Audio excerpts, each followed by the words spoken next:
Have you ever looked at your family, your parents, your siblings, and felt like you were the problem? The one who was always too sensitive, the one who was too rebellious, the one who was just too much. Have you ever wondered why, no matter what you did, you were always the one in the wrong? The one who was blamed for the tension, the arguments, the unhappiness? What if I told you that this entire identity, this heavy, painful cloak of being the problem child, was a lie? Not just a misunderstanding, a lie. What if I told you it was a role you were forced to play, a role assigned to you without your consent, to keep a sick system from falling apart?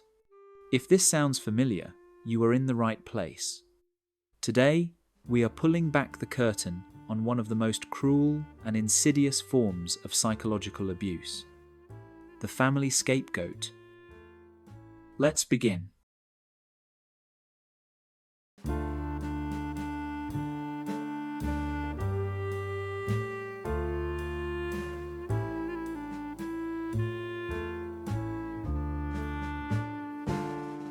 The term scapegoat has ancient origins.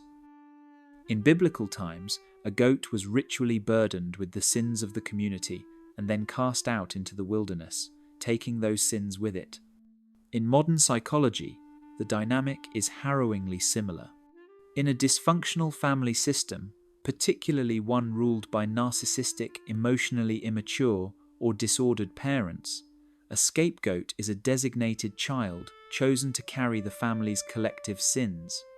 They become the container for all the unwanted feelings of the other members: the shame, the frustration, the anger, the self-hatred, the disappointment. Let's be perfectly clear, this is not the black sheep. The black sheep is often a self-chosen identity, a rebel who simply walks their own path. The scapegoat is different. The scapegoat does not choose this role. It is assigned to them. They are the problem child. They are the identified patient. They are the lightning rod for the family's dysfunction. The core, painful truth you must understand is this: you were not the source of the problems. You were the designated container for them. The system needed you to be the problem, because the alternative, admitting that the parents, the core of the family, were the actual source of the dysfunction, was too terrifying for anyone to face. So they faced you instead. Your pain, your confusion, your hurt, it was all real. And it was all manufactured. It was emotional and psychological abuse, period. The validation you've been searching for your entire life begins with this single thought: it wasn't you, it was them. But why?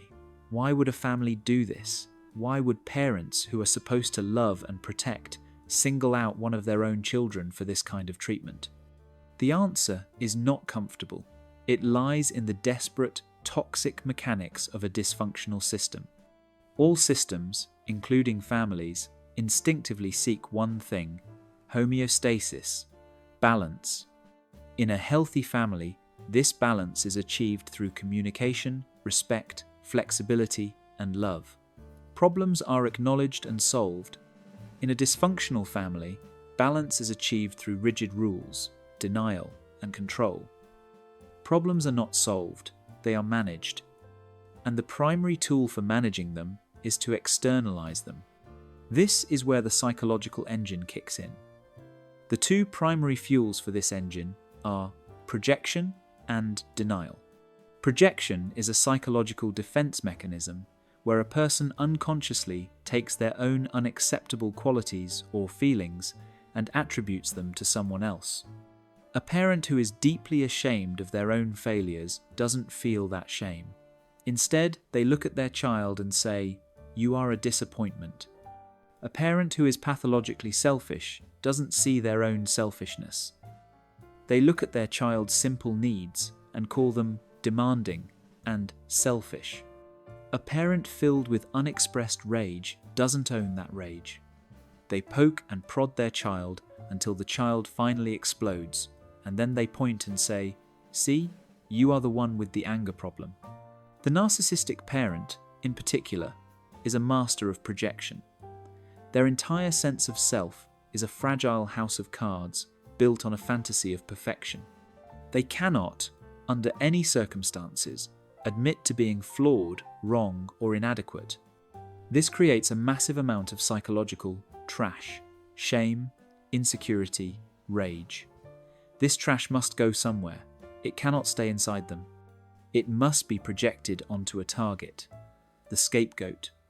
The child becomes the parent's psychological dumping ground. The second fuel is denial. For the other family members, the co-parent, the siblings facing the truth that mom or dad is cruel, narcissistic, or an addict is world-shattering. It threatens their entire reality, their safety, their sense of self. So, they enter a state of collective denial. They agree, unconsciously, to believe the lie. And this lie creates a powerful, toxic narrative. The narrative is, we are a good, normal, happy family. Our only problem is scapegoat's name. This narrative is incredibly useful. It creates a false, sick sense of unity. The family feels close and bonded when they are all united against the scapegoat. They gossip about you, they complain about you, they roll their eyes at you. In those moments, they feel like a team. It also absolves everyone else of responsibility. The golden child sibling doesn't have to look at their own flaws because they are defined as the good one. The enabling parent doesn't have to confront their own cowardice because they are the peacemaker just trying to manage the difficult one. And the narcissistic parent gets to sit at the center of it all, perfected, blameless, and in complete control. The system is balanced. The price for this balance is your soul. You were not just a child, you were a human sacrifice, offered up daily to preserve the lie of the family's normalcy. So, the next question is, why you? If you have siblings, why were you the one chosen? If you were an only child, what was it about you that made you the target? For decades, you have likely internalized the belief that you were chosen because you were the worst one, the weakest, the most flawed, the least lovable.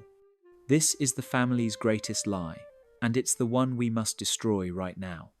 The truth is, the scapegoat is not chosen because they are the weakest.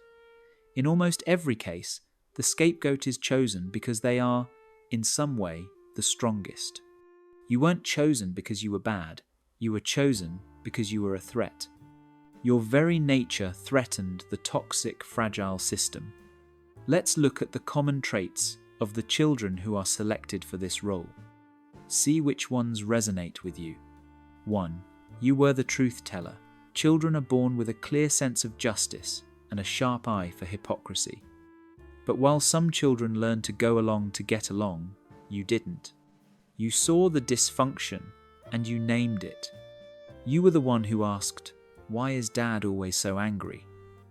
You were the one who said, "That's not fair." To a system built on lies, the truth is like acid. To a narcissistic parent, a child who sees through their mask is not just an inconvenience, they are a mortal threat. Your perception, your intuition, your very clarity was the first thing that marked you as the enemy. 2. You were the strong-willed child. You were the one who fought back. You were the one who wouldn't break.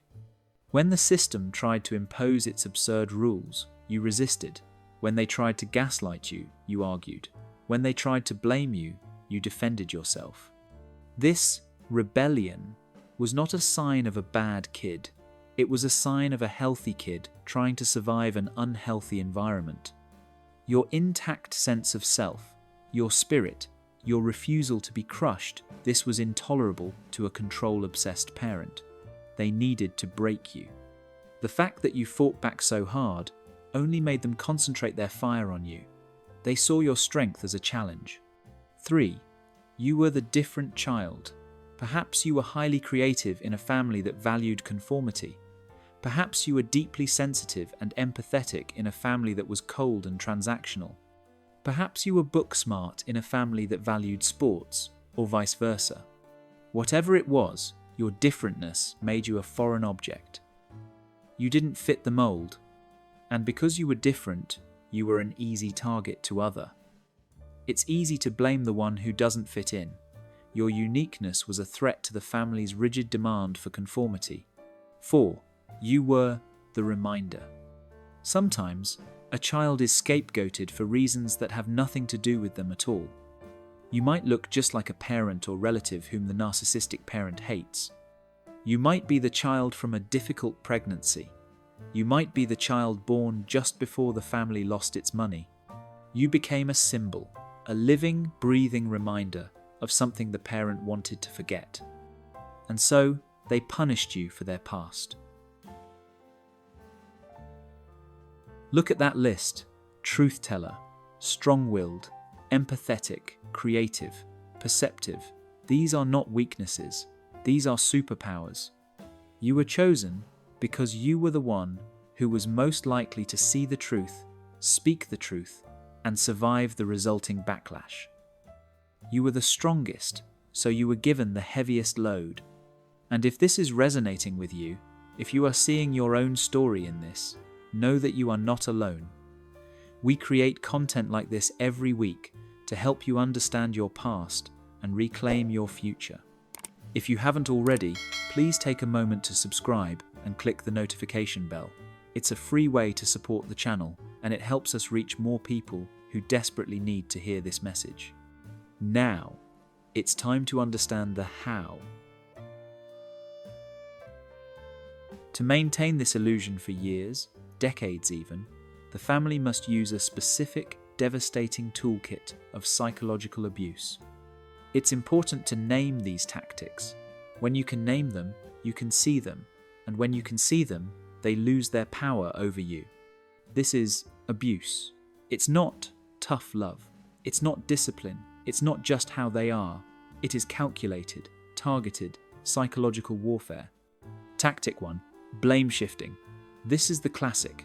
Nothing is ever the parent's fault. Everything is always your fault. Did your mother burn the dinner? It's your fault, because you distracted her by asking a question. Did your father lose his keys? It's your fault, because you didn't remind him where he put them. Is the family in debt? It's your fault for needing braces and school supplies. Is the narcissistic parent unhappy in their life? It's your fault for just existing. This constant, absurd blame shifting does two things. It protects the parent from all accountability, and it floods the child's mind with a deep, penetrating sense of toxic shame. You begin to walk on eggshells, believing that you are a walking disaster, a force for chaos. Tactic 2. Gaslighting.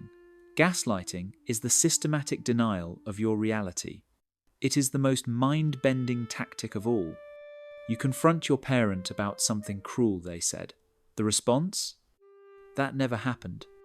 You're imagining things. You express hurt over an event.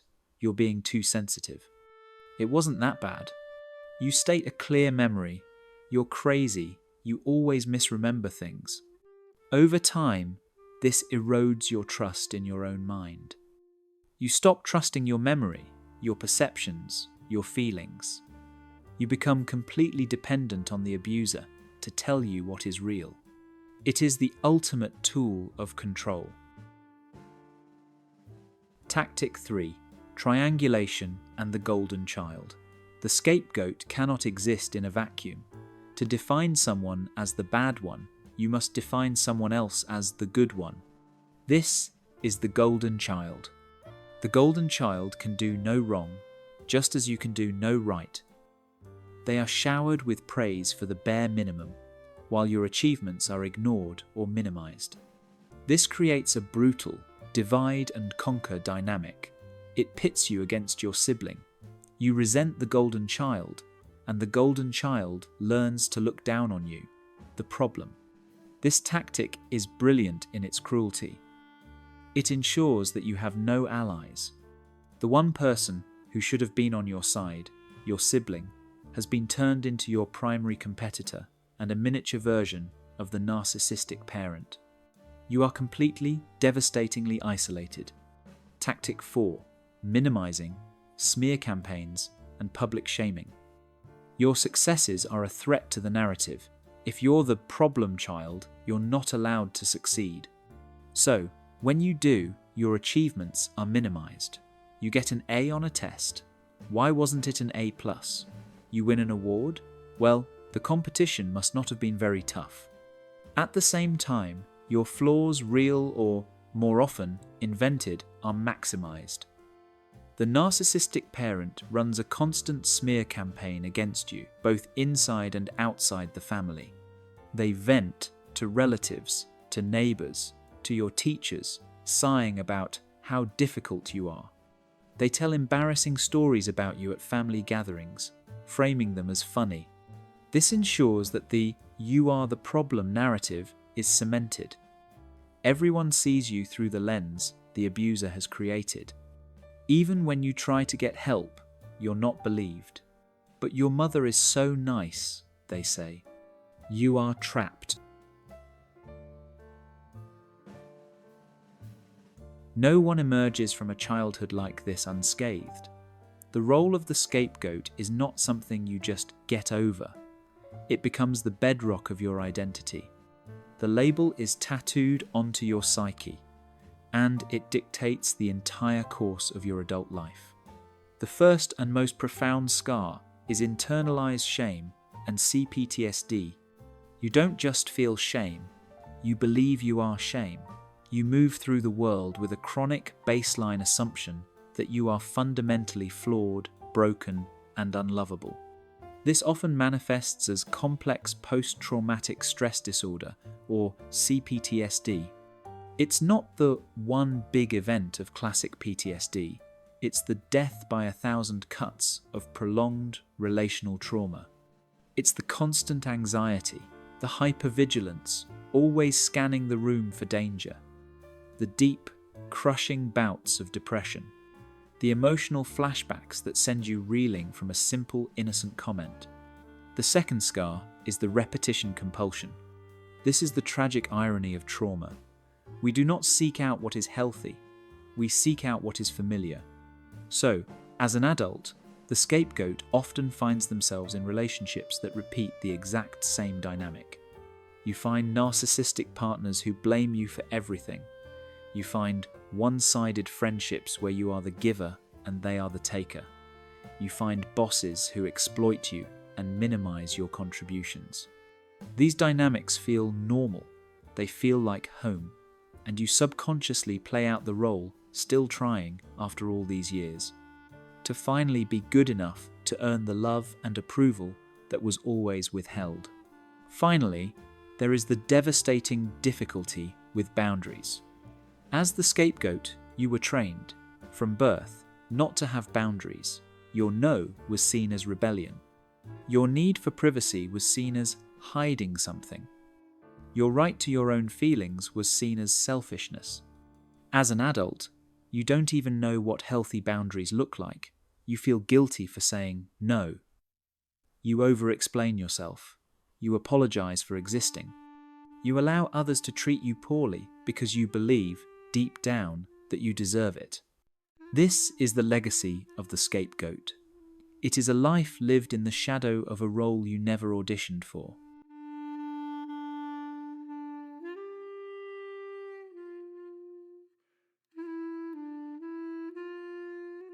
If you have listened this far, and you are feeling a heavy weight in your chest, or a sense of resonance that is almost painful, take a breath. The single most powerful thing about a psychological prison is that the bars are made of thoughts, and thoughts can be changed. Your past is not your future. The role they wrote for you is not the real you. Your healing is not only possible, it is your birthright. This is the solution part of our journey. It is not quick and it is not easy, but it is real. Step 1. Acceptance and naming it. This is the aha moment. It is what you are doing right now. It is the intellectual understanding that this happened to you. You must stop asking, why did they do this? And start accepting they did this. You must stop asking, "What's wrong with me?" and start stating, "There is nothing wrong with me. I was abused." This step is about trading self-blame for righteous anger and, eventually, for profound grief. Name the abuse, call it what it was: gaslighting, projection, triangulation. Step 2. Grieve the fantasy. This is the hardest step. You must grieve the family you wished you had. You have to let go of the fantasy that one day you will walk in and they will finally see you. They will apologize. They will admit what they did. This will likely never happen. Their entire system is built on not seeing you. You must grieve the mother you deserved, the father you needed, the siblings who should have been your allies. You must accept the reality of the family you got, not the one you wanted. This grief is the price of your freedom. Step 3. Radical boundaries, low contact and no contact. You cannot heal in the same environment that made you sick. This is critical. You must stop going back to the well that poisoned you. For some, this means low contact, LC. You limit your exposure. You don't answer every call.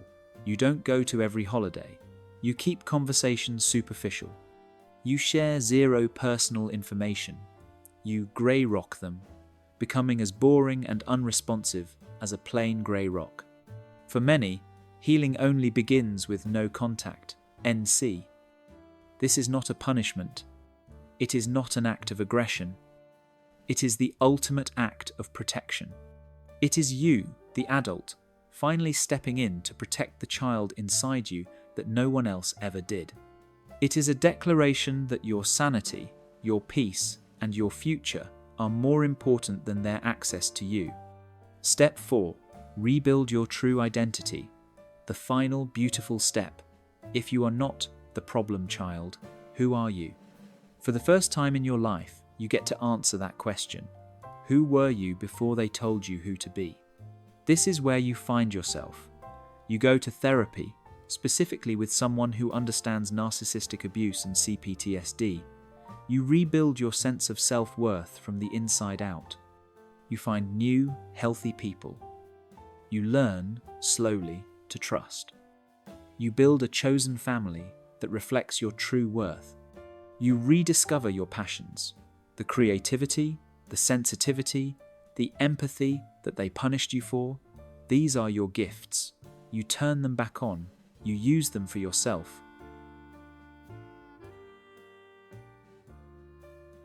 If you are the family scapegoat, I want you to hear this and let it sink into your very bones.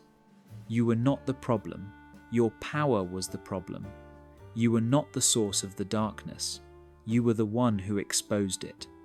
Your truth, your spirit, your light, it was a mirror that they could not bear to look into.